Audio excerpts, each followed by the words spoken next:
Good evening, everybody, and how are we all doing on this lovely Sunday evening? It is the 24th of October 2021. I'm back here in the podding shed, and tonight, let me just shift myself up a bit closer to the camera. I've been getting myself ready with these little books that I call them little books, because we're going to be starting off some cuttings, hardwood cuttings. I'm going to show you how I go about doing that. And hopefully some of you guys out there are going to share your little tips as well. But firstly, is there anybody actually out there? Let's have a quick look. So first of all, Philly SPB is saying, hello, Veg Army. Good evening to you. There's somebody at my front door. Next, Oracle Ards Allotment. How is everyone in the Veg Grower Army keeping? How is everybody? Hope you're all well. Turbo Stream, good evening all. Wet and miserable here today. Wet log burner lit. We've had a beautiful day here, I've got to say. Started raining in about the last hour, but before that, it's been absolutely beautiful. Bully Cillian, good evening, Richard and everyone. Good evening to you. Anybody else? Stuart Jackson has joined. Good evening to you. Hargrave Gas has also joined and is saying, evening everyone. It was a lovely day in Suffolk. Got a lot done. Yeah, it's been lovely here today as well. Anna Jones, good evening to you. Hope you are well. Richard Golding, good evening to you. Hope you are well. Oh, cool. Ard's got the ears lowered. Get the ears lowered, Richard. Ears? What? Oh, you mean, yeah, I've had a haircut since, haven't I? Yeah, I think that's what you mean anyway. And Cornish Heaven, good evening to you. Hope you are well. And she also goes on to say, had a lovely day in Cornwall from about 11 a.m. So, yes, it's been, I'm going to say it's been a lovely day here. Yesterday was quite nice as well. So let's start off with what I've been up to over this last week, as always. And don't forget to let me know what you've been doing in your own allotments, your own gardens. Now, you can leave a comment, as many people are doing, or if you would like to call in, the number is running across the bottom of the screen, 07307 135 174. System's been very slow tonight for some reason. And if you want to zap in, I've just realized I've got to readjust everything. Control V and Control C. If you want to zap in, it says, oh God, come on. Problems again.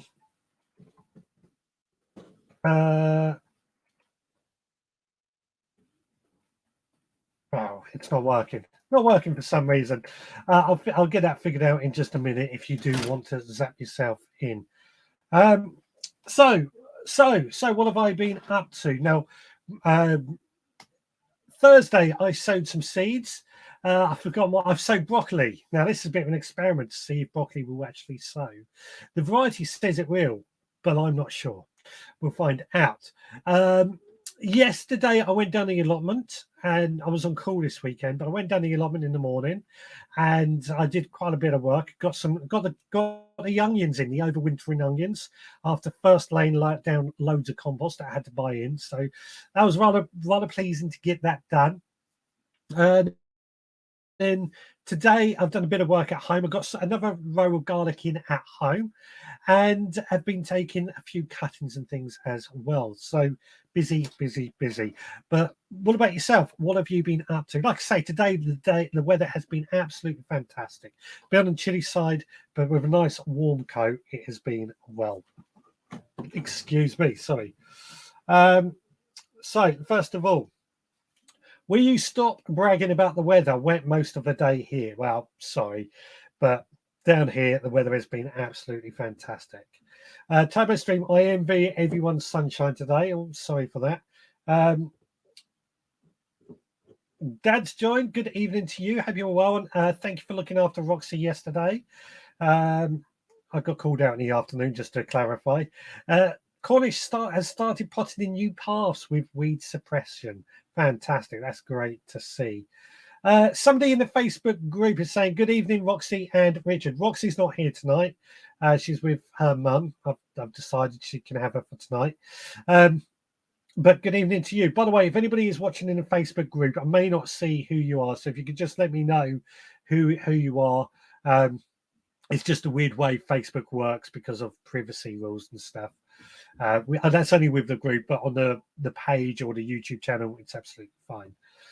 Turbo Stream, this week I've been mainly repairing my camper van. Airbag light stuck on. That's unfortunate.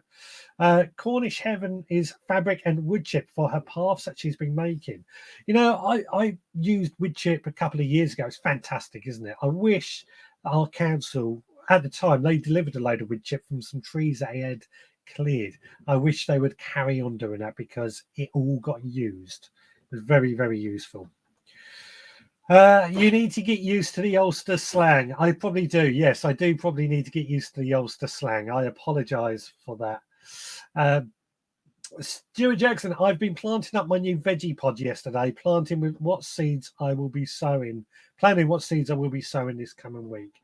Yeah, I've seen you got your veggie pod. I've got a few photos of that coming up a bit later, but you're not going to regret it. I think anybody that has a veggie pod loves it. I've not heard a bad thing about it. For anybody that doesn't know what a veggie pod is, I've done a lot of podcasts on it, but it's basically a raised growing bed system. It's the easiest way to describe it.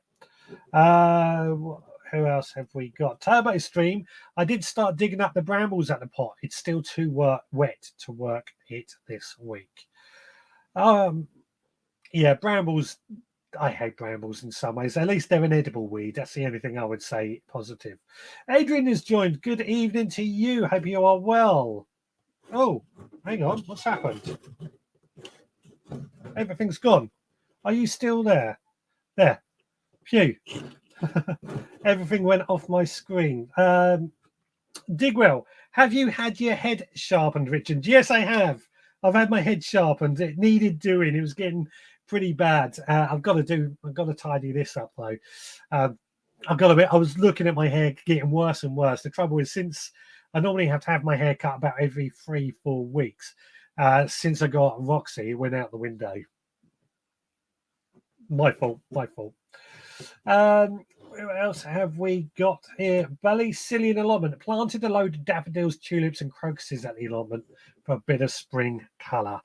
Yeah, why not? I do like daffodils and tulips. I think they're great to add a nice bit of colour on the allotment. Idaho Garden Girls joined. Good evening to you. Ernie has joined. Evening, Richard. Hope you're well. We had floods galore in our region, thankfully not local to our house. Very sorry to hear about the floods. We had a few floods around here the other day, but didn't really affect me so much. I still went to work the next day. This week, I've been taking down the last of the farm building roof damaged in a storm. Oh, that's very unfortunate. Yeah, unfortunate, isn't it? Ian Meadows, hiya. Should I water the veggie pod with the seeds, even though there's plenty of water in the bottom? Good question, actually, Ian. Ian's also recently got himself a veggie pod. There's a lot of talk about the veggie pod going on at the moment. Yes, what is my answer to that? I would say you still need to water it. Just turn the tap on for a minute, not long, just enough to spray over the top of the surface. The thing with the seeds, they need moisture to germinate. And although the veggie pod does stay moist, it does wick soil up. You want to get those seeds off to a good start so that it can put its roots down as well. So just spray it and it'll be fine. But once it's growing, once the seeds have germinated and growing, they will be absolutely fine. So don't worry too much. Turbo Stream is starting on my winter jobs at the plot from now till spring. Plenty of them to be doing. Yeah, I'm going through exactly the same thing. I'm hoping over the next couple of weeks, I've got some time off work, so I'm going to be spending a bit of time building some new beds when I'm off work. Indio Garden Girl, I've been canning salsa from tomatoes and peppers that escaped the frost. Oh, lovely. Lovely salsa. Absolutely love it. Canning is one of those things I have really got to learn more about because I just love the idea of it. The phone line is open if you do want to call in 07307 135 174. And let me see if I can get the link to work. I've just realised what I did wrong. There we go. If you want to zap yourself in, the link is in the comments right now as well. So what I wanted to get into today is taking cuttings. Now, I've been out in my garden and my allotment earlier to find a few things that we can take a few cuttings from. And at this time of year, we're really looking at hardwood cuttings. And it's easy. I mean, if you're doing pruning, I tend to find that prunings make a good start of what we can use. Now, I've got quite a collection of things that I've gathered up for this. Let's just switch to the overhead camera so I can show you off a bit better of what I've taken some cuttings for. So first of all is this one. And this is a type of sage. It's a raspberry sage. It's really, really quite nice. The mistake I've made when I grabbed these, unfortunately, is I've got ones that have got flowers on. Really, when it comes to taking cuttings, they shouldn't have any flowers on. But that's not the end of the world. All I've done to take the cuttings, I've got my secateurs and just cut them off. And I've tried to cut them at an angle because I think that makes things a lot easier. Next, I've got a few sprigs of normal sage. Just a few of these, nothing special. Just that beautiful sage smell coming out of these. And finally, what I've taken, and this is a bit of a different one. I've not really done this before. I've got an apple tree on the allotment, which does do quite well, but I wanted to take a few cuttings from that and see if I can propagate a few more apple trees out of it. So I've taken, again, a few cuttings from the apple tree.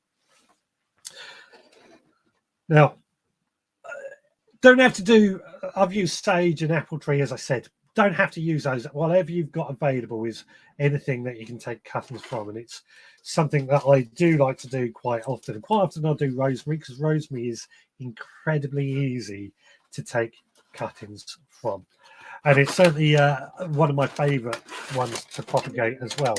We have a caller. Let's just... Hello, caller. What's your name and where you calling from? It's the Origo, Richard. Hello, how are you doing? I'm doing well. I seen you got the wee joke about the ears, Lord. Yeah. On a more serious note, do you see about cuttings? There's this Martian bay tree on the allotment. Right, and yeah. I've tried to take cuttings of it at door many times. Uh-huh. And I just can't get them to take. Well, now, I've tried everything. Can you just hold 2 seconds while I just wondered if anyone on the show or anyone could give any advice on the bay tree. Can you hold 2 seconds? My headphones just wrapped around the leg. I've just got to free it up quickly. Hold on. No worries, Richard.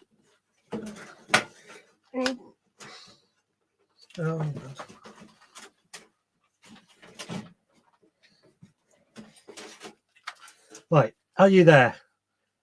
Yes. Yes, Still fantastic. here, Richard. Sorry, my headphones were wrapped around the legs and I couldn't quite get to them. So you've got a bay tree that you've tried taking cuttings from, and it No, I don't have a bay tree. There's a bay tree on the allotment, and I've tried to take. You want to see this bay tree? Yeah. If you grew it, you'd be proud of it. And the woman was actually going to dig it out. Oh no! They got the allotment. We had to tell her, the value of that tree. But people's tried to take cuttings of it, just can't get the cuttings to grow. And any time I've usually phoned in, you've usually got brilliant advice in your podcast. I'm just wondering if anyone out there has ever taken a cutting of the bay tree and what way did they go about it or what, I'll see if anybody else out there. We'll put it out there for everybody else who has or may have taken cuttings from a bay tree. I'm pretty sure I've taken cuttings from a bay tree. Not always successfully, now you say that, but I think I've had a few. What I found with bay is you need really hardwood cuttings, which are around this time of year, as opposed to softwood in the spring. I can't really hear you, Richard. You're breaking up. Oh, sorry. Is that any better? Oh, that's better now. Yeah. Yeah. Hardwood cuttings is what I find is better, which you take around this time of year, not softwood, which is spring. And rooting hormone is probably a key thing. I always find that to be very, very successful to help with root. It's a bad line again, Richard. I can't really hear you. Everything should be connected. Let me just try taking it off charge. Is that any better? Yeah, I'm here, but it's a bad line. It's a bad line. You sound fine. Yeah, that's to me. better now. That's far better now. Oh, fantastic. There we go. Fantastic. You sound fine to me, so I couldn't hear anything. Sorry, Richard. That's all right. That's all right. So what was I saying? Yeah, hardwood cuttings and use rooting hormone and give it a long time. A very long time is what I would say. Now, to tell you the truth, I did use that rooting thing. Yeah. I'll actually try and get the name of it. And do you know what a person said as well? Now, again, I don't know where but I don't know where I could say it or not. But you do an R thing and you drop it into it and it gives it enough nutrients to help it on too. I tried that as well. I just can't get them to take root for some reason. Weird. Have you tried taking it or potting the cuttings in sand? No, haven't tried sand. It might be worth trying it in a bed of sand and spraying it with water a couple of times a day, so it mists it almost. Well, that's something I haven't tried. I'll actually try that. Yeah, that's the only other thing I can think of. Yeah, just pure sand, no mix, just pure sand. Just pure sand. Yeah. I can see Margaret has come up with a comment about this. It says, take bay cuttings, but only leave 2 top leaves on the cutting into a pot with rooting hormone. People try cuttings with too many leaves. Well, that's another idea there too, Richard. Yeah, there we go. Yeah. So it's something to try. Try both. We'll try it with the sand, and we'll try it with the thing. When that's another question, if you don't mind. Back one more. When would the best time to cut it? Maybe I'll cut it at the wrong time of the year. Cut it? Did you say? Yeah. When would the best time to be taking the cutting? Oh, I would say around this time of year because it's going to be hardwood. I think I found when I did bay, the softwood cuttings didn't take at all. Yeah. So that's dead on. That's what I would thought. Yeah. However, Digwell is saying take bay cuttings in summer on greenwood, softwood cuttings. So no, it's been an interesting thing to see what everyone says because you usually get good feedback, but yeah, it's just something that I just can't get them to grow. So I'll try it with the sand, and then I'll try it with the 2 leaves at the top as well, Richard. Yeah. And if anyone else has anything, just fire on there, and I'm sure I'll be able to see it. Yeah. We will leave that out there for everyone else to add their own things as well. Yep. Thank you very much, Richard. You are most welcome. Lovely to hear from you. Yep. Over now from the Origo. God bless. All the best. God bless. Take care. Cheers. Thank you. Bye. There we go. That was Oracle about bay cuttings. I don't know if anybody else has any thoughts on how successful that has been for them. Lot of comments coming in at that as well. Beatrice has joined. Hi everyone, hope you are well. Lovely to see you, Beatrice. Turbo Stream. I tried some red currant cuttings. They didn't take. I don't think. I will try again this week. But that's the great thing about taking cuttings, I always say, is that you can try and try and try again. Richard Phobes, the Bald Explorer, good evening to you. Who's joined us this evening. Lovely to see you. Hope you are well. Stuart Jackson, my bay tree came from cutting. The lady gave it to me, said she took the cutting and just pushed it into a pot of soil and left it at the back of a greenhouse. So yeah, interesting that people have difficulties with this bay tree. Rockwool cubes are very good for difficult cuttings. Buy them on Amazon. That's a good idea. I've got some somewhere, but I don't know where they are. Another good idea. By the way, I know Oracle said he was having trouble on the phone. Can everybody else, was I coming through clearly for everybody else? I've said what Digwell said. Ballycillian, I've had success potting bay tree cuttings in perlite. That's another good idea, just pure perlite. I think sand is as good as well. Like I say. Oh, sorry. I have no tips on cuttings. Mine always fail. Fantastic. Yeah, well, not fantastic, obviously. Not fantastic, but let's see what other tips everyone else could hear. Everyone else is saying they could hear me fine. So there's obviously something going the other way. So what I've got, like I say, well, what I use for my cuttings are these Hacknicks. If I can free the last one out. They're all stuck together now. I've had these for years, absolute years. I've used them every single year, and they're starting to get a bit worse for wear. I'll show you what I mean in just a second. There we go. They are starting to fall apart at the seams. But the reason I like these, particularly for cuttings, they're quite nice and deep. I've got a shelf in the greenhouse that these all attached to. But one of the biggest mistakes that I always find people tend to do when it comes to taking cuttings or checking on cuttings, just saw a weird flash again, is people have a tendency to try and pull out the cutting to see if there are roots. Now, that's something you should never ever do. You wait until it shows sign that it is growing. But the great thing with these, what I like to do is that when they are full of compost, got the cuttings growing in there, and you want to see if there are roots taken, you can just open it up. You're not disturbing the roots, you're not disturbing the compost, because you can then close it back up. For me, that's what I found. I'm not sure if the cutting has taken. I found that to be a great way of checking. And they all go together in this. I'll just show it off a bit. That's one of them. I've got about, oh God knows, I've got 2 shelves in the greenhouse that I filled up. So I think they take 5 on each shelf. So 10, 20 of these. They're not cheap. Is the only thing I'd say on these. They are not cheap. And now they're coming in down the line.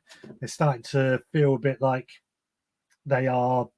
I've got to replace some of them, and it's going to cost me an absolute fortune to replace them. I was lucky. A garden centre I went in at the time was selling these for something like £2 a tray. Normally they're £12 a tray. So I was very, very lucky when that happened, and I bought a load of them.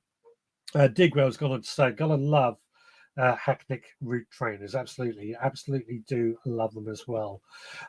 Judith has joined. Good evening to you. Hope you are well.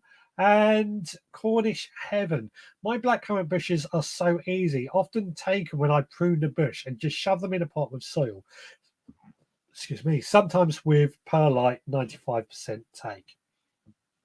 Yeah, that quite often that's the case. Just willow is a really good one for that. You just stick it in the ground and it's pretty much guaranteed to grow. I bought root trainers after seeing one of you lot using them. Great for peas and beans. Not tried cuttings, but will now. Fantastic. Yeah, I like to say I think they're fantastic for cuttings as well. Peas, beans, anything that I feel. I do tomatoes and these. I pretty much use these for every seed just to get them going. And once they are ready to pot on, they're reusable is the other thing I like about them. So what we're going to do next, if I can lean over here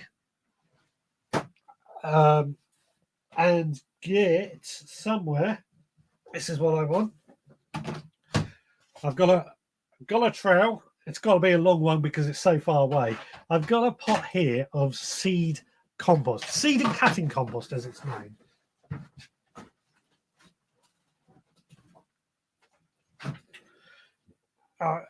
Let's switch to the overhead camera.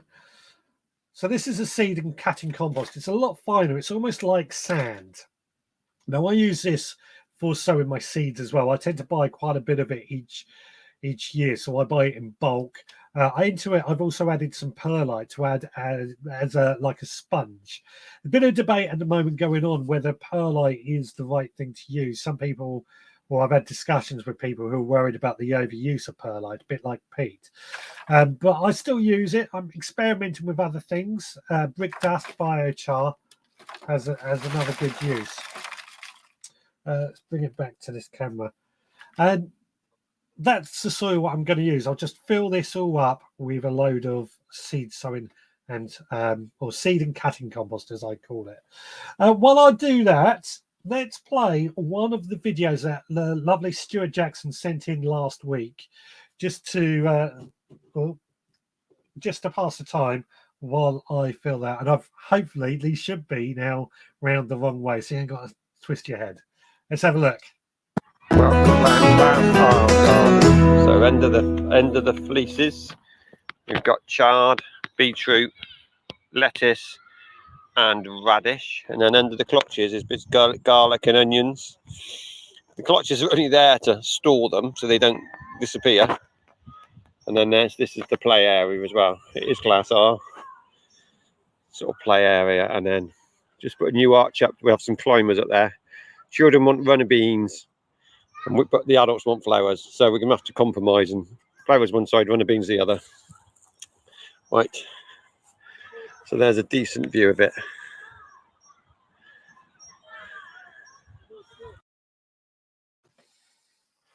Right, so I didn't quite get it all done in that time, but we got enough that I can start this off.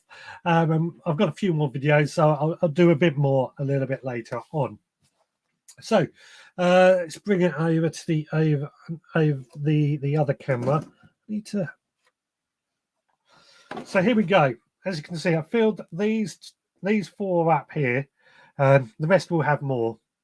Now I like to give it a little bit of a press down just to make sure that it is fairly firm. My notes are falling all over the place. Make sure it's fairly firm. In fact, I'm going to say that's going to need a bit more just to add it up a bit more. Yeah. Well,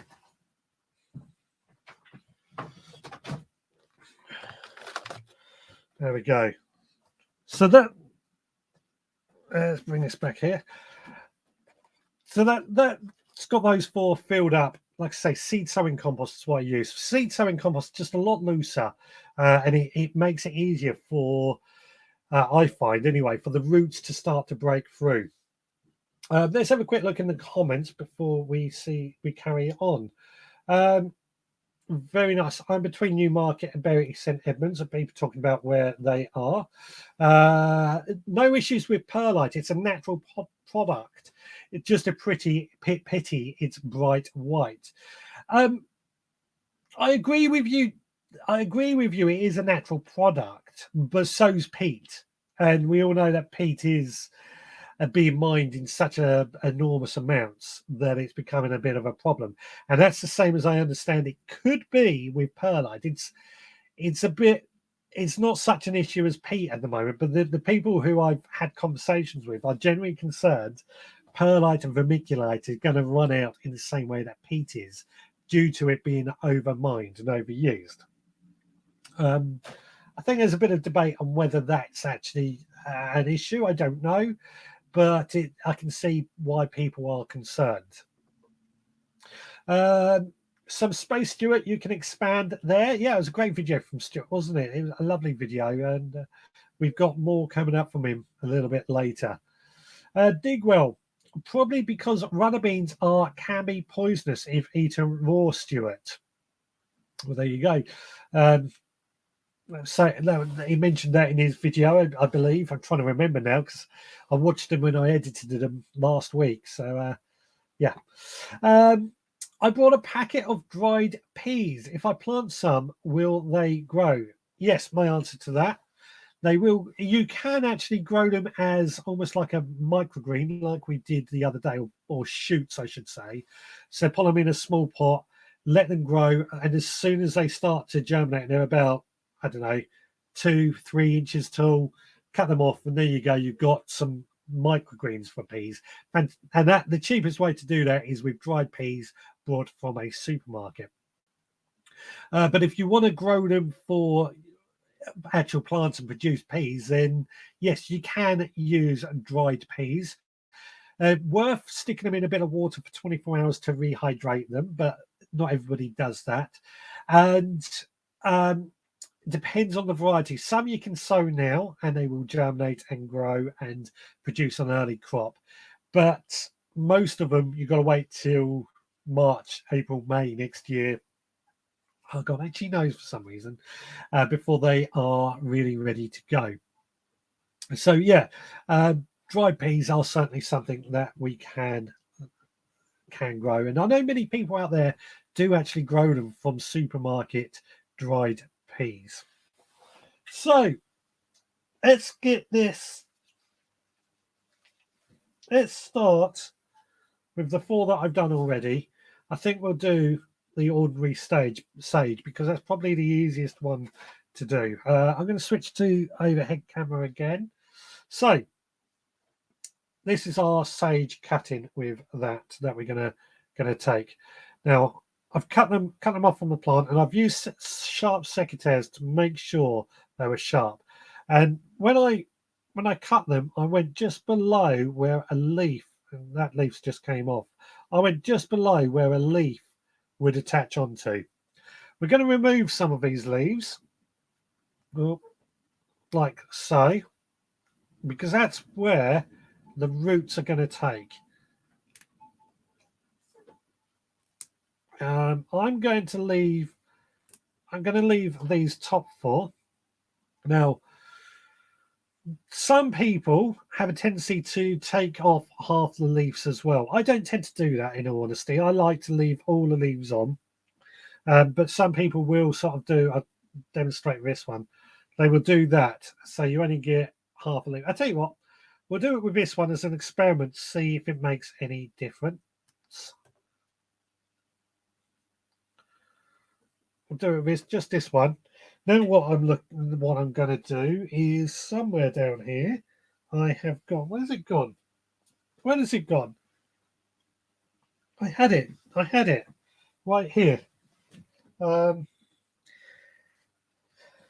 it is. Right underneath my legs. So I've got a tub of this stuff. It's called rooting hormone, and it's a bit of a fine powder.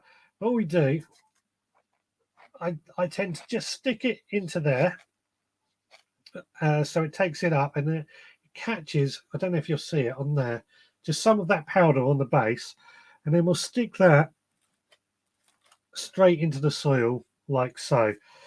Sometimes what I also do is just add a bit of rooting hormone around the top of the soil as well, and we carry that on with all the rest. Now, this is how I tend to take my cuttings anyway. If anybody else has any other difference of opinions or do it any differently, then please do let us know how you do it differently. Digwell is saying the trouble with dried peas or any supermarket veg is you don't know what you're getting. It is true. You do not know what you're getting. But it's certainly worth a shot, isn't it? It's the same as garlic, isn't it? You don't know what the garlic is, but a lot of people do swear that they only grow from supermarket garlic. I don't. I prefer to buy it and know what I'm actually getting. But then again, if it saves money, it's got to be worth doing. What else? Itchy nose is a sign of an argument. Well, I hope I don't get into an argument because far too early in the day for that. And also, I've been having a good week, so I don't want an argument. Adrian, I've just completed week 2 of being teetotal. We touched on this last week, Adrian. Super mega congratulations on doing that. Good work, and please do keep it going. I said we will support you in this, and I think the fact that you are 2 weeks, I think it gets easier. In my opinion, I'm not an expert, but I think it gets easier. So very well done. Beatrice is saying that is great, Adrian. Absolutely, that is absolutely fantastic and great to hear just how well you're getting on with that. Right, so this is the last one of the sage. I'm just taking the leaves off, and I'm going to pop that. Let's bring the overhead up and see what I've done. There you go. You got the 4 sage plants, just standard stage in there, ready to go. And we got these sage leaves. These sage leaves won't be wasted. We can dry those, of course, or use them in cooking. So yeah, not going to be wasted is what I say with that. What else have we got going on? Stuart Jackson saying, well done, Adrian. Amazing work. Absolutely. And Richard Vibes, congrats, Adrian. Absolutely. Yeah. I think round of applause. Let's do that. Let's do that. It doesn't have quite the same effect when I'm just doing it here myself. Right, I need a bit more compost in this. So while I do that, let's have another look at what's one of the videos that Stuart has very kindly sent in. Some fruit and raspberries, plus some strawberries. And then this bed had onions and garlic in it last year, so that's been rested for the autumn. I'm going to find some stuff to go in it with the children. There's our brassica cage, but it didn't work. If we take a bit closer, you can see that they've been ravaged by butterflies. Then beetroot, a few parsnips, and then our potatoes have done really, really well. And then more parsnips and beetroot and leeks. So we do have a few flowers growing up between them, and obviously a big budding plant. So that is so far so good. And then if I do a turn, it's our mini greenhouse. So, and that's got bulbs in for Christmas to sell to parents, and garlic we harvested already. So there we go. That was another video from Stuart Jackson. Now, for those that don't know Stuart, he's often in the comments. He quite often joins in. Oh, somebody's texting me. Who's that? I'll deal with that a little bit later. I was worried in case it was something to do with the show. Stuart quite often joins in the show. He sometimes zaps himself in. He's a teacher at a school and he teaches the children gardening. And I think that's fantastic. More of that we need to see. In this day and age, I think schools are slightly lacking behind with teaching people gardening. That's a whole other debate that we could get into another time, but I probably need to have a person who I know, and many of you will know, trying to get gardening into schools, Lee Connolly, because it's a big thing. It's a big thing. Hargrave Gas is giving a round of applause. Thank you. That's how we should have done it. The round of applause. Thank you. And Adrian is saying thanks all. No, thank you, Adrian. Thank you for sharing it as well and keeping us all in field. Right, on this note, quickly, don't forget to like this if you're watching on Facebook, or don't forget to like, share. If you're watching on YouTube, give it a thumbs up, subscribe, and all that jazz. Don't forget to click the bell for notification that you are, whenever I go live.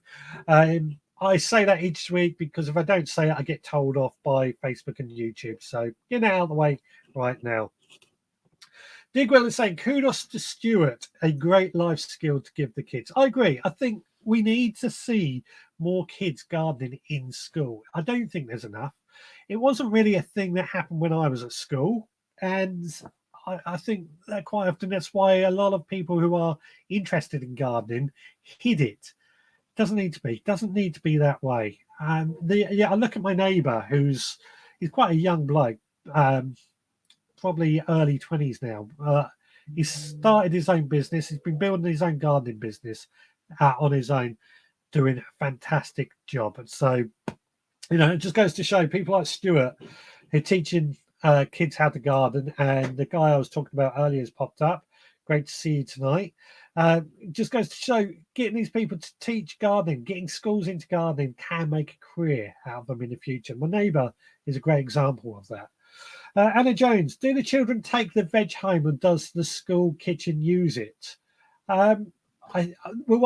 Stuart, do the children take the veg home or does the school kitchen use it?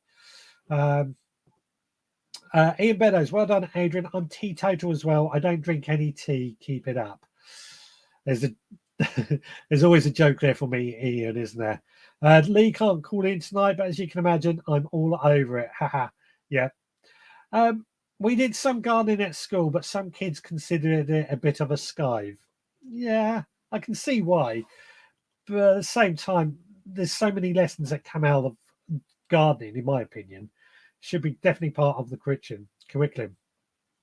Schools should teach all the life skills, growing food, cooking food, money, etc., etc. I agree, but also the parents should be teaching that as well. It's not, in some ways, it's not all down to the schools, it's the parents as well. Alison O'Brien, evening all. Hope you are well. Lovely to see you, Alison. Hope you are well too. And are you a teacher in the school or do you just do the allotment? Let's find out. Sean James Cameron got you on loudspeaker in the bathroom. Lovely to see you. So yeah, let's carry on with these cuttings. What we're going to do next now. I'm going to do these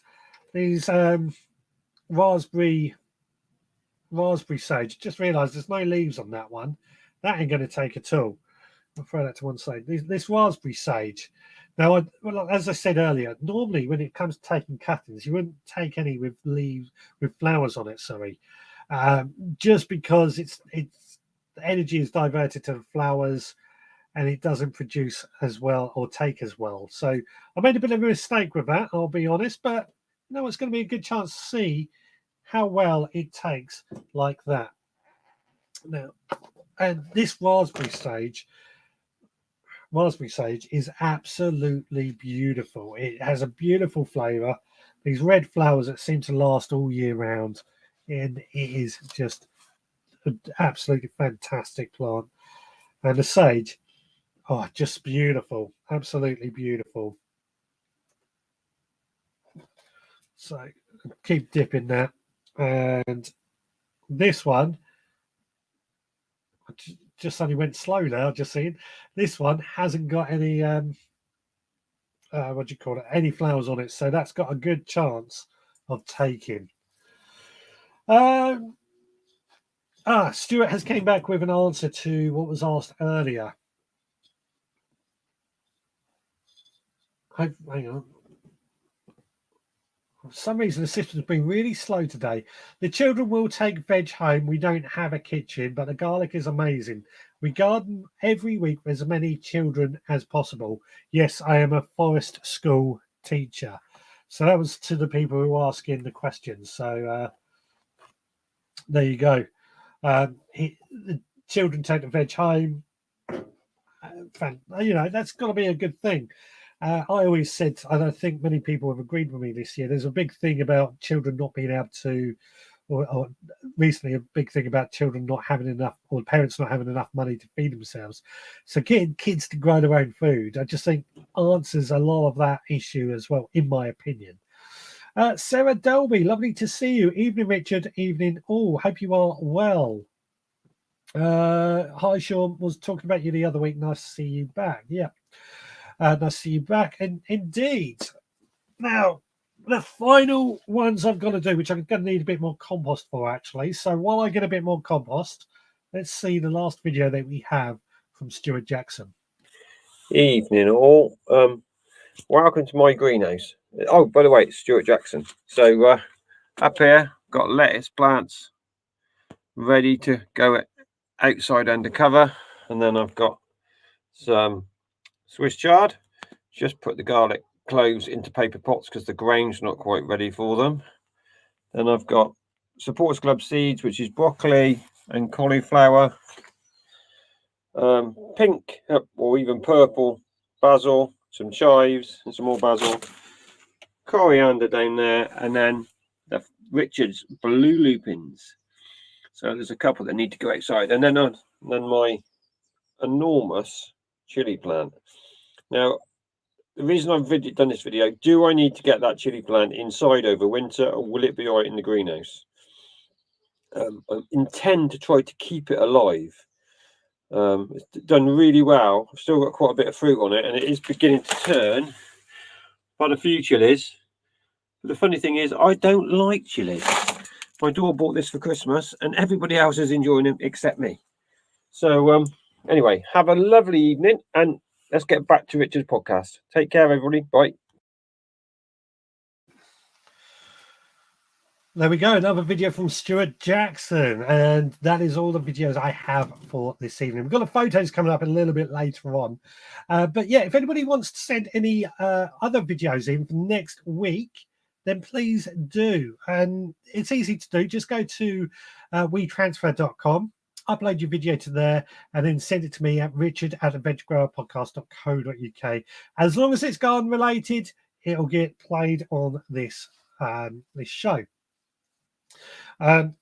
So yeah, any video like that will do. I do ask, unfortunately Stuart didn't do that, is that you film in landscape, not portrait, just because I think it looks a little bit better on the screen. But you know, no, these things happen. Oh god, very burpy tonight. These things happen.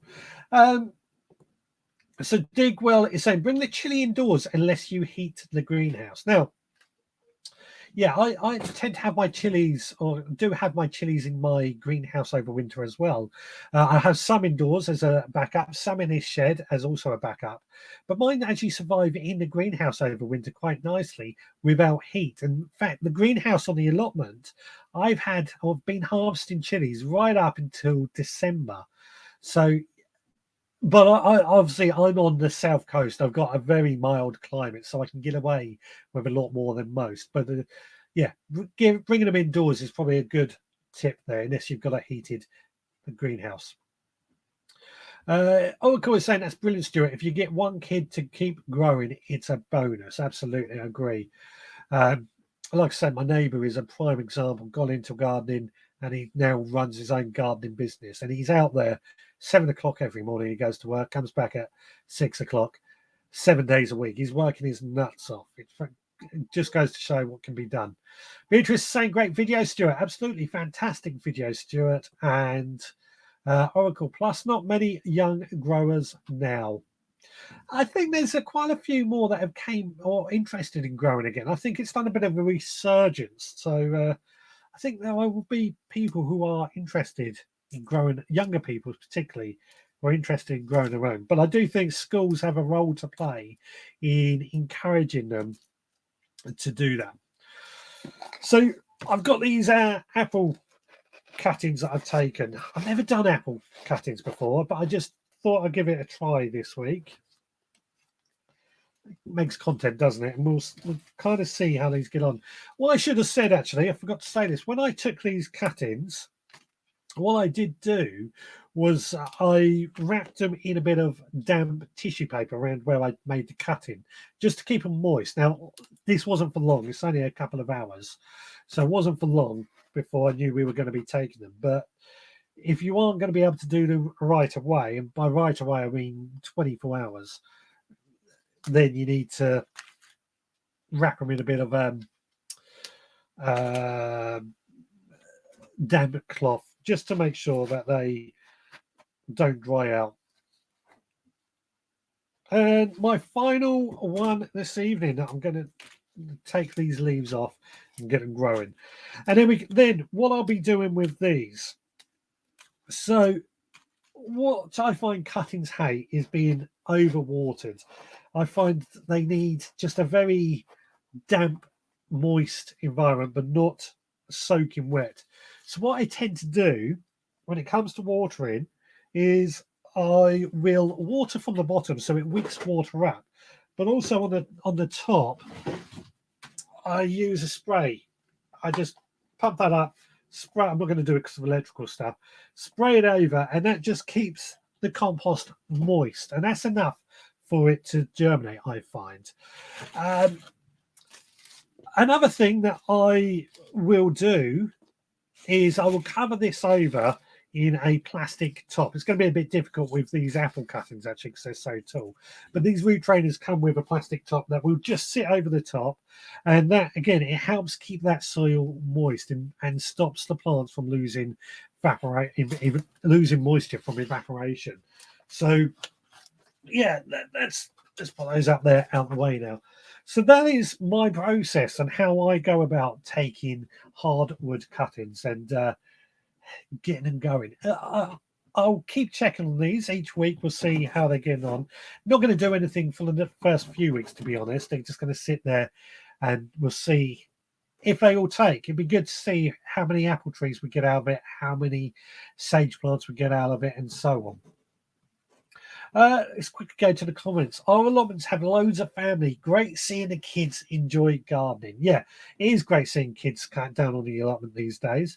And seeing kids are just enjoying gardening, getting involved and really enjoying themselves. I think it is so important. Idaho Garden Girl gardening is coming back. I agree. I don't think it ever went away though. Just more people, or it's become fashionable again, I think. Stuart Jackson, I now have children growing at home. I do think it's working.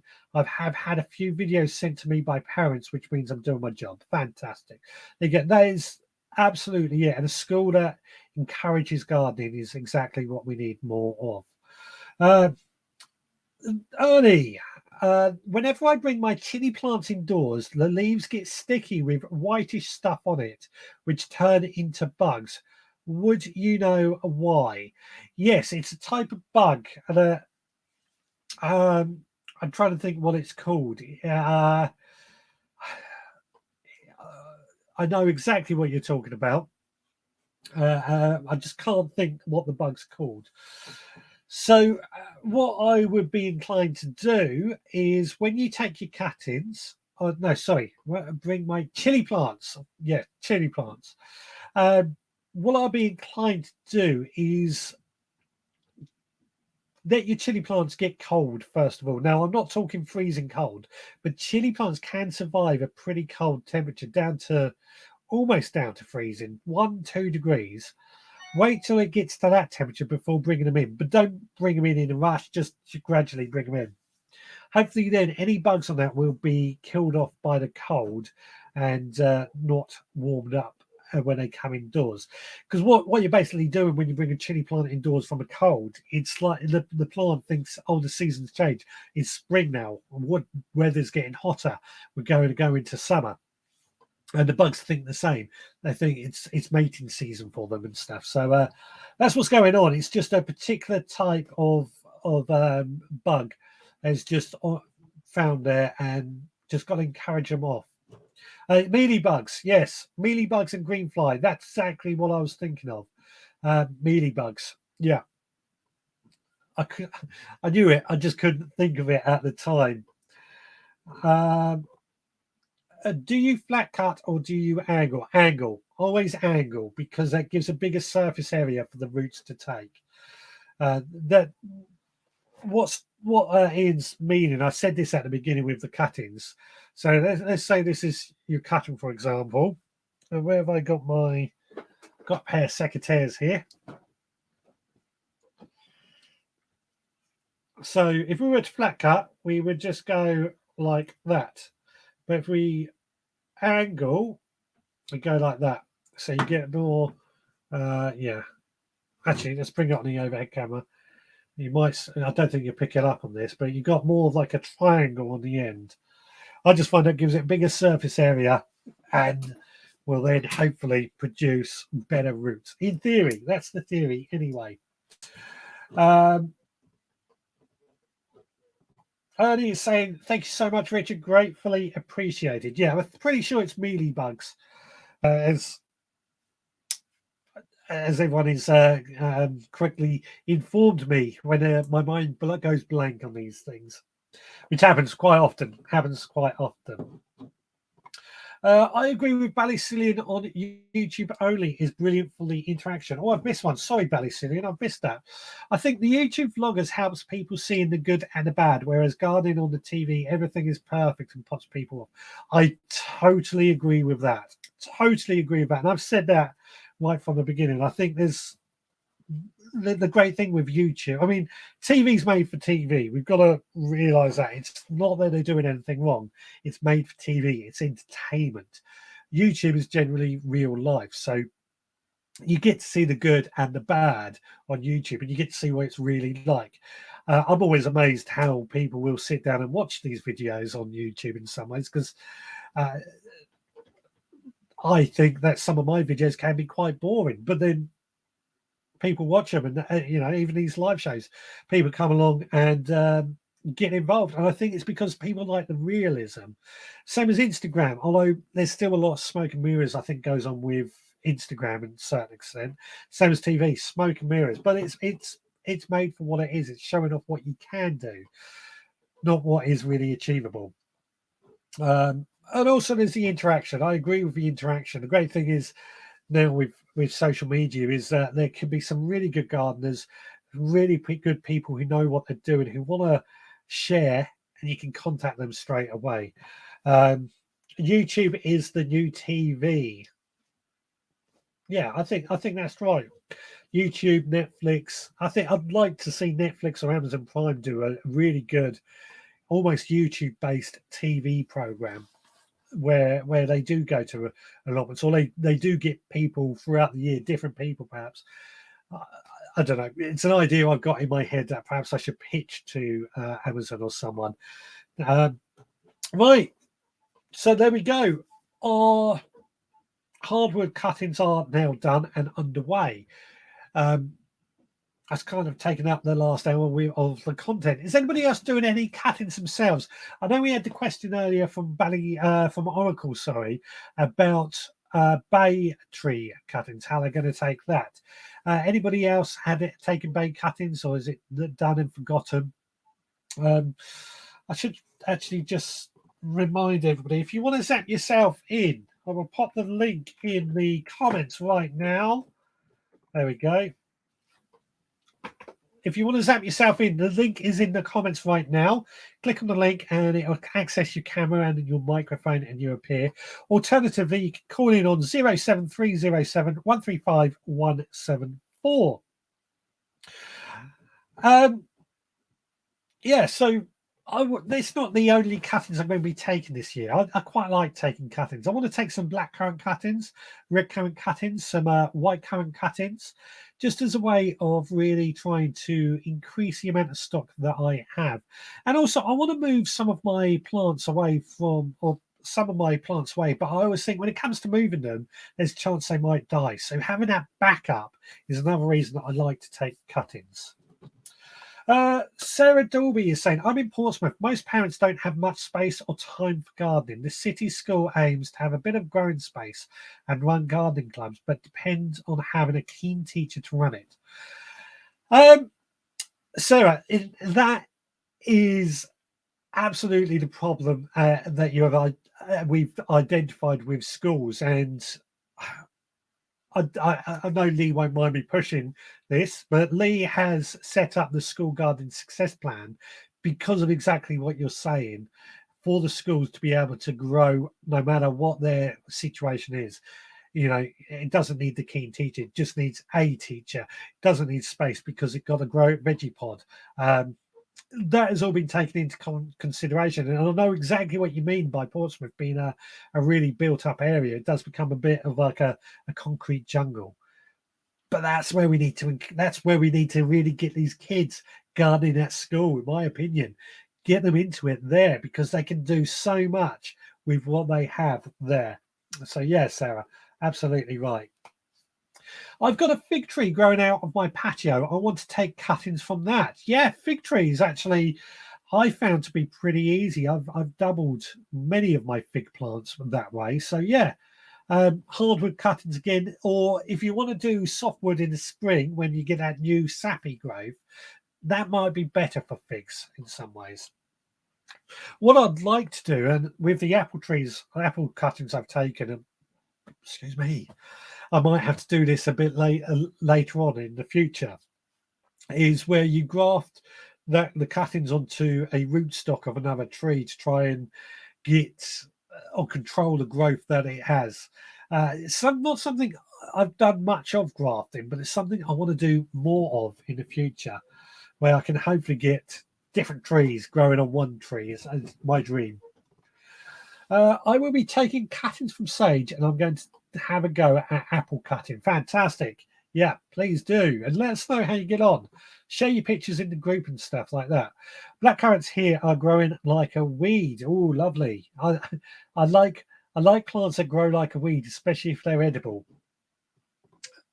Digwell, my biggest bugbear with gardening on YouTube is there is so much bad and wrong information.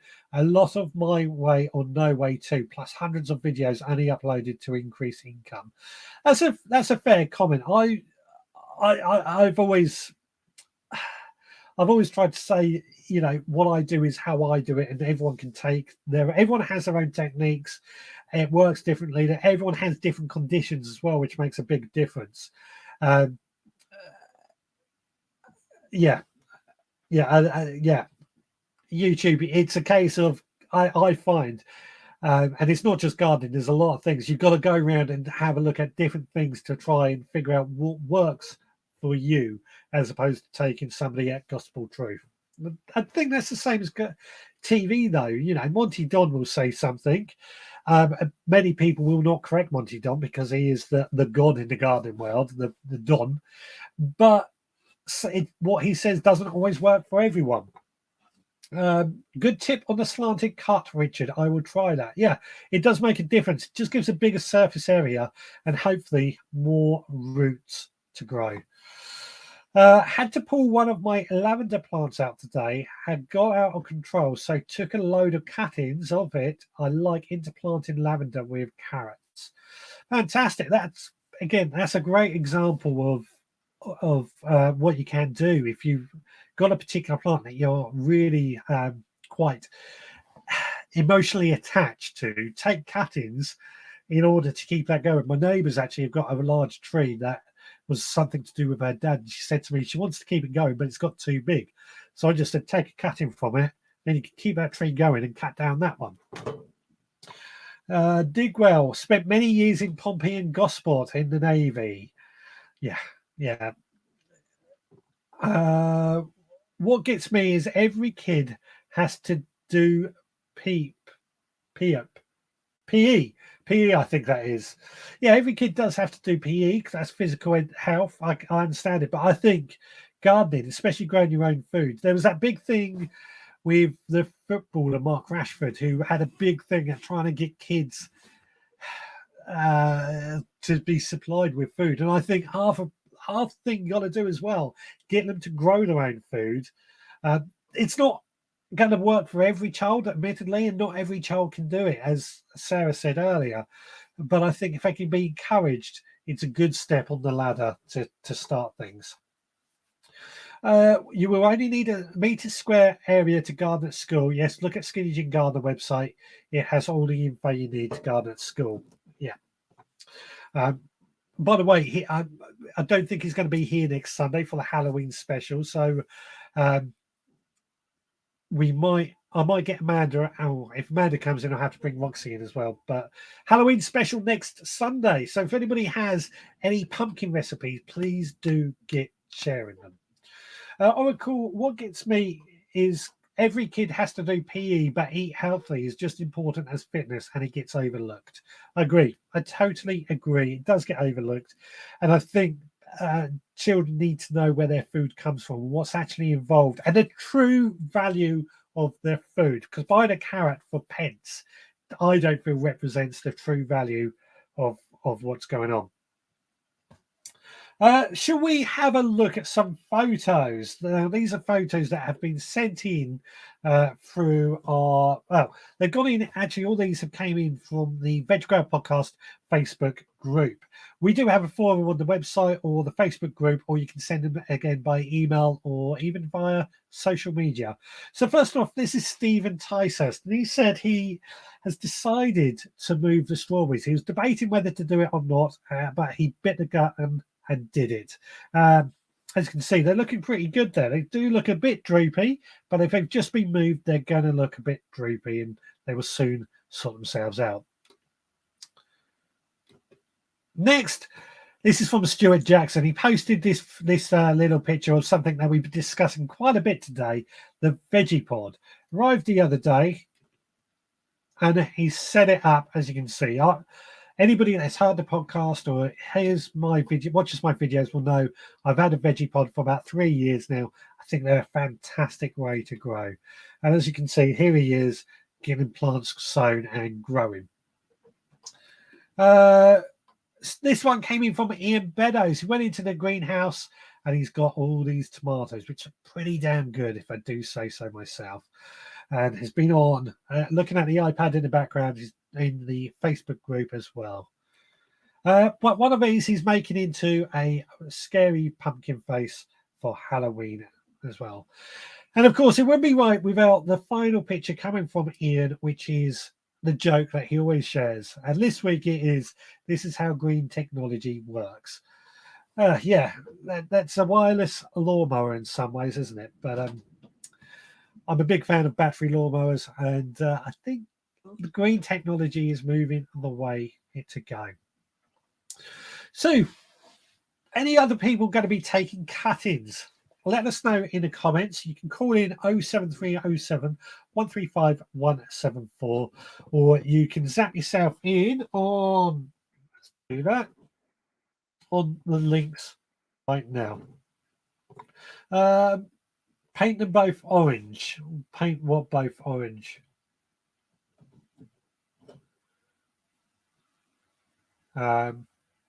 I'm not sure what he's on about there. I might have missed something, so apologies, Ian. So I've just removed my Sub Pod Mini. Not set it up yet. Any tips, Richard? So yes, Sub Pod. Very, very, very easy to set up. It's literally folded out.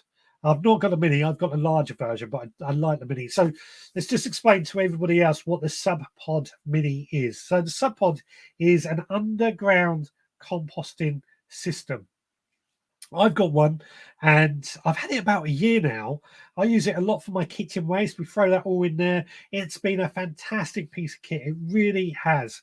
For me, what I like about it having in a garden is it doubles up as a seat. It looks discreet, and it's in a bed.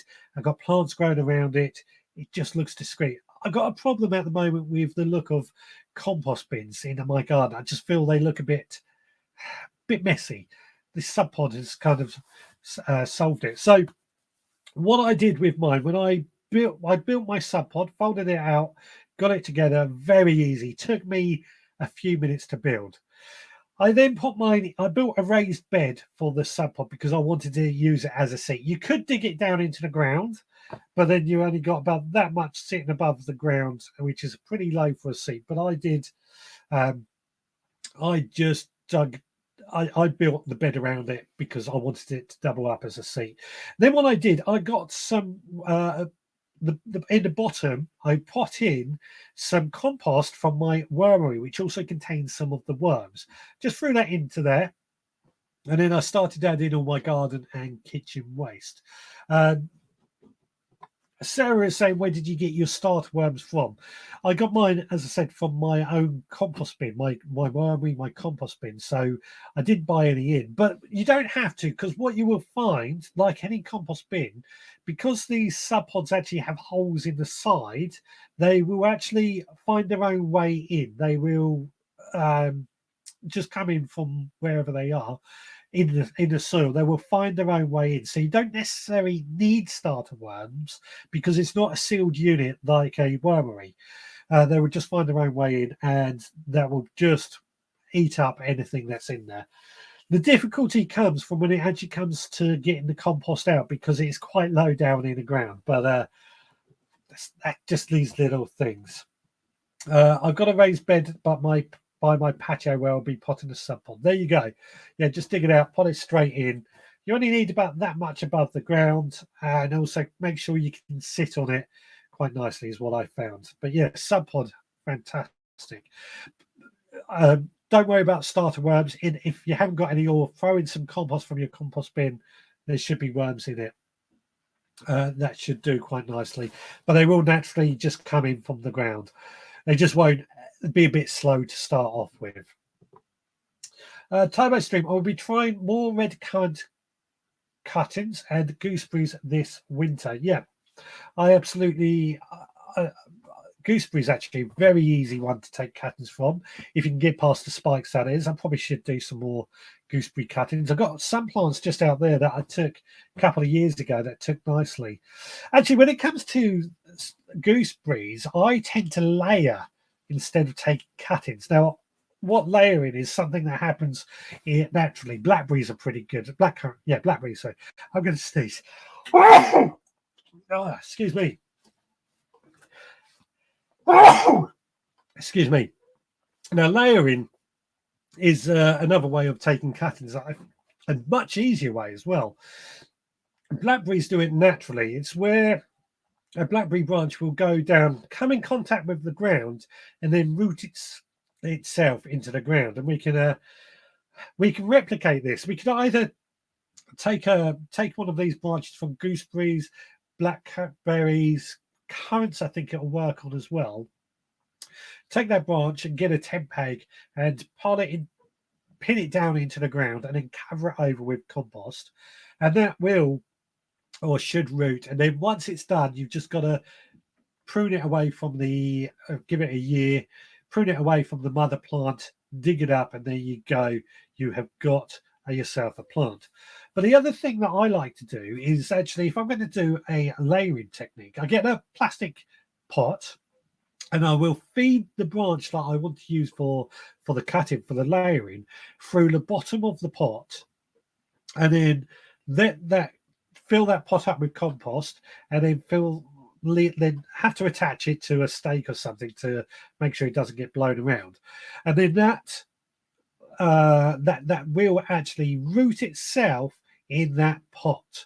And for me, that's the easiest way I found of taking some cuttings. Layering is what it's called. Much easier in some ways than doing what you've done here, and much more successful. This could actually, I don't think it'll work for the bay, but it could work for quite a few things. I think I did a video on layering before, but a really easy, good technique, and one I've almost forgotten about till somebody said something about it. It was my cousin and uncle introduced into most things in my life. The one thing I like done it for me to do the dirty jobs, but won't have grown without them. Yeah, I think we all get introduced to various things at a young age, and it stays with us. Painting Amanda and Roxy orange for next week. Yeah. Ian says, bless you. Turbo Stream, bless you. Thank you. I might try layering too then. Yeah, I do like layering. I do find it a lot more successful than taking cuttings, but also it's kind of a more natural way in some ways, because, like I say, blackberries do it naturally. They will just go into that ground. They will just kind of way they propagate themselves in nature by sending out these plants, sending out these branches, and sometimes they come in contact with the ground, and that'll root, and it'll. That's how brambles, in some ways, spread quite rapidly in some small areas. If you buy a potted herb like coriander in the supermarket, would it continue to grow? It would, but what you got to remember with coriander in supermarket is they have been mollycoddled to get them into a supermarket, and then once they're in a supermarket, they've been abused. So what I class supermarket herbs as is a bit sort of tender, weak plants. So what you got to, and what I used to do a lot of, you've got to really treat them with kid gloves. Now, I would grow them on a windowsill, put them into a bit of a bigger pot. You can actually cut and reduce the root ball down and get 2 plants out of them. Make sure they keep watered, keep them reasonably moist, keep them warm, and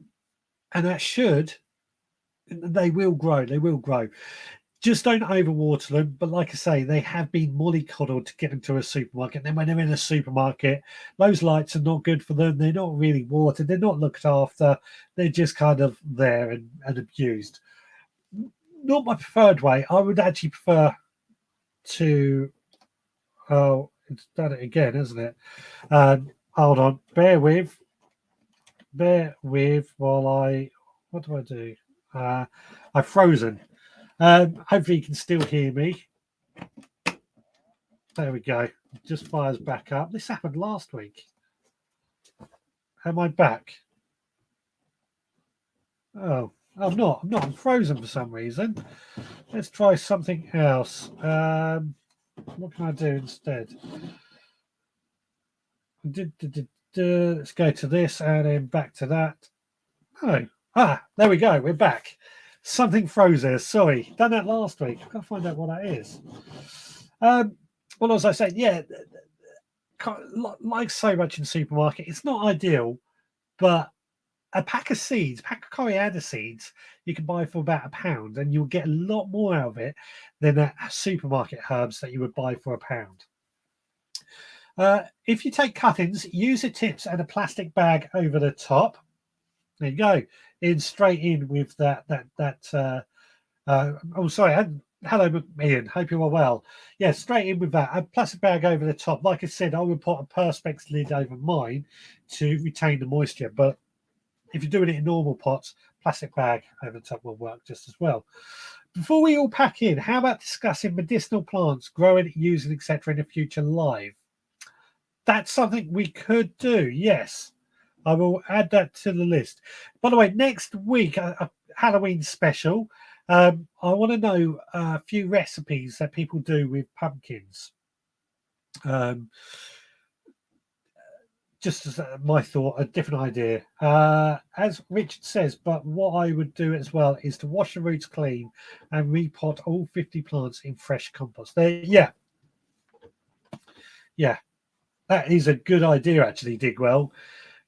The compost they use is not the best. It's very much mollycoddled, rushed, and not what I like to do, but it works. It does work.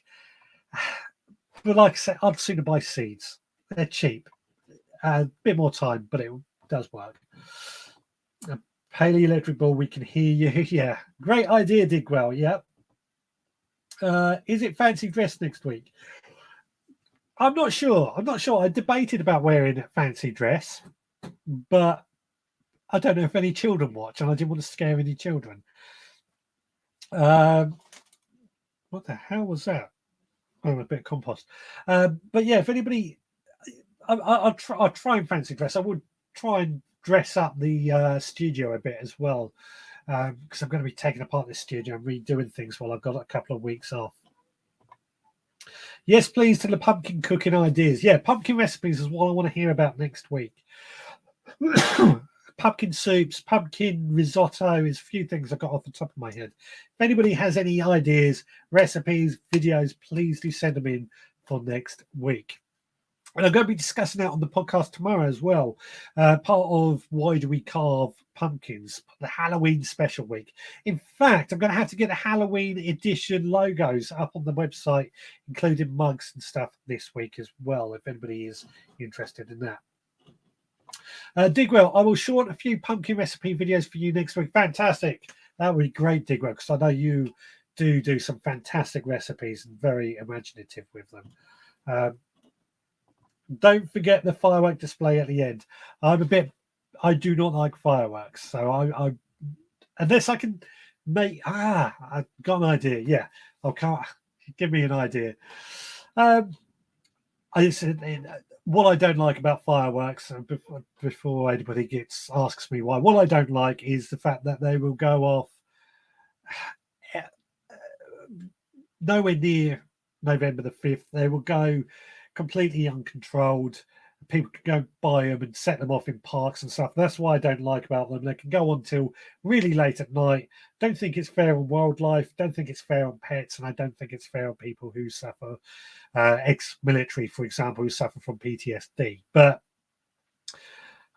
it is a tradition at the same point. I'm just realizing this beard really does need a trim.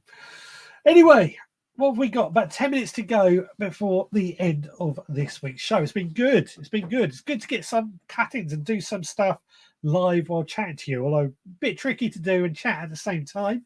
It's all a lot of fun, isn't it? It's good. If you do want to call in quickly towards the end, you are more than welcome to. It's 07307135174. Number is running across the bottom of the screen. If you want to zap yourself in, I've added the link into the comments as well. Digwell is saying pumpkin carving as such came from the USA, who themselves took it over from here where we used to carve Swede. Yeah. There's an entire story behind it as well, which is kind of fascinating, I think. But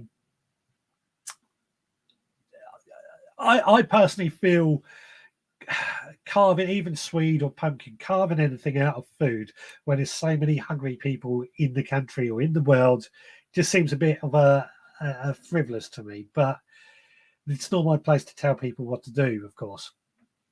Yeah, as Ballysillian agrees, never liked the fireworks. They go off weeks before and after and really upsets the pets. But it's not just the pets, it's the wildlife as well, the foxes, the badgers and things like that I feel more sorry for, more sympathetic. Pets, we can train our pets and we can do something for our pets, but we can't do so much for the wildlife, and that for me is the bit that gets me. Thanks for a brilliant show. Hard to believe an hour and 30 has passed. We've still got 8 minutes to go, so don't run off just yet. Well said, buddy. What was that? Yeah, about fireworks. I agree. I do agree. I mean, to a certain extent, I don't mind organised displays because when that is, you can work with it. And at the same point, is it right that I tell my neighbours they can't have fireworks? I don't think I've got the right to do that. But at the same time, for me, it is about the pets, the wildlife, the military, ex-military with PTSD. I don't think it's fair for them hearing this banging go off. I think there's silent fireworks available now, and I'd sooner go those. I also find fireworks a bit boring, if I'm honest. Sainsbury's have stopped selling fireworks. They've done that a few years ago. They've stopped selling fireworks because they didn't think it was right. And what annoys me more than anything is the fact that kids, and I've seen them do it, I was 13 and I could buy alcohol. I should say my parents cover your ears on that point, but 13 I could buy alcohol, and you're not telling me kids can't do it this day and age still. Go buy a firework, and I've seen them throw it, a light firework to go down the street when people get hurt. That's not right. That's not right at all. Organised firework displays are okay as you can shield them and only one time. Yeah, I agree with that. I do agree with that, but you can't shield the wildlife, the hedgehogs, the badgers, the foxes, the birds. You can't shield those so easily, and that's the squirrels. List goes on of all the other wildlife that are affected by this, and I'm sure they do get upset by it. I'm pretty sure they do. What you were drinking? Yeah, sorry. I was also buying alcohol at that age as well. So somehow, I don't know how I got away with it, in all honesty. um, well, I say we would. I think every kid does it at that age, don't they? You know, you say you were drinking, it's not really drinking, is it? You just think you are. You get a couple of bottles of beer and you think you're getting drunk. Yeah, kids for you. I'm sure kids do it these day and age as well. Well, it's taken a direction I didn't think it would excuse me, direction I didn't think we would go down. We're talking about fireworks and alcohol, and kids buying things they shouldn't, which we're all guilty of. We're all kids once, but does it make it right? I don't know. So yeah, next week Halloween special. We'll get some Halloween stuff going on. I'll see if we've got a setting for Halloween lights and have a bit of fun. The only time of the year I'll do it, I might fancy dress, I might not. I don't know yet. I just worry I'll scare any kids. Digwell's saying dropping yourself in it now, Richard. Yeah, I am, but yeah, every kid do it. I saw a tweet about silent fireworks the other day. Yeah, they do exist. I don't know if the microphone's picking up. I can actually hear fireworks going off at the moment, which are the organised one is next Saturday. I know that, but I can hear them going off right now. And it's 2 weeks till bonfire night. Is that right? Is that right at all? They cost too much too. I don't know. I've never even looked at how much they cost.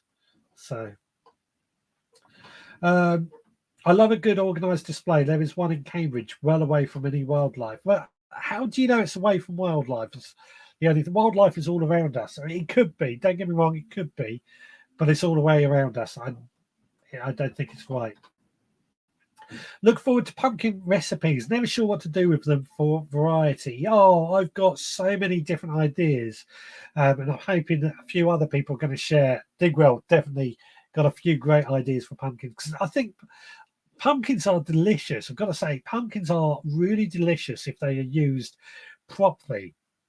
Particularly, I mean, you can use the normal carving pumpkins for edible stuff, but the crown prince are, or the real edible ones, are so much more tasty. And I do so much with them. I've put them into chutneys, I've put them into soups, I've put them into risottos. We've made pumpkin pie, which is an American dish, but really, we might have some actually. I have to look at that. Parker's piece, it's a massive empty field, but take your point. Yeah, I mean, I don't want to feel I'm telling anybody off for enjoying fireworks or getting involved in fireworks. It's just my personal opinion. So please do not let me tell you off. It's just my personal opinion. Digwell can hear them. My local display is on the Monday of the first week of half term. I thought half term was this week. It seems a bit too early, doesn't it, in some ways? Thanks as always, Richard, for another informative show about cuttings. You are most welcome. And kids nowadays would be on a lot stronger. I agree. Yeah, there was a lot of stuff we did as kids. And I dread to think of the stuff I used to do as a child as well. And we won't go into that too much on this live show. Right, let's start winding this up for this evening. It's been great to see you again and have a chat. I do enjoy these chats. Gaelics did. Let me try and pronounce that. Padigwa's just pulled up on the screen. The pumpkins I use are Gaelics in the one Swine says. It's a French set, or it looks like it's a French variety, but it says absolutely lush. I've got one that I really do like, and it's Vif de Tempus. If I probably not pronounced that right, because my French is not very good, but also really nice. Crown Prince is one I also really like as well, because it is so tasty. remember bangers, rip wraps, etc. Yeah, I mean, we used to buy rook scarers. I think we were great for setting off rook scarers as a child. Awful things. I only posted that to hear Richard read it. Yeah, I had a feeling you were going to post that Gaelic their signs to make it difficult for me. Little. Yeah. I will be doing cutting this week. Thanks for another great show. I will send in pumpkin recipes for next week. Fantastic. And Ballycillin laughing at me trying to phrase the pumpkin variety that Digwell said. I don't mind fireworks. I enjoy them. My neighbour buys them and sets them off. I just pull my lawn chair out and watch. It's the neighbour who sets off the cherry bomb every night after 2 a.m. I don't. Yeah, I mean, cherry bomb is just, they're loud, aren't they? Cherry bombs, very loud. Anyway, yeah, have a great week, guys. You too, and thank you, Richard. Good night, all. Yeah, thank you everyone for joining me. Sorry if I've got on my high horse about fireworks. Just I'm not a lover of them. I'll be honest, I'm not a lover of them. But we can carry that on a bit next week with these pumpkin recipes. I'm looking forward. I'm going to be trying to eat some here on the show again. So until next week, you take care. We're back again then with another fantastic Pod in Shed live. That's what I need. Take care. See you next time.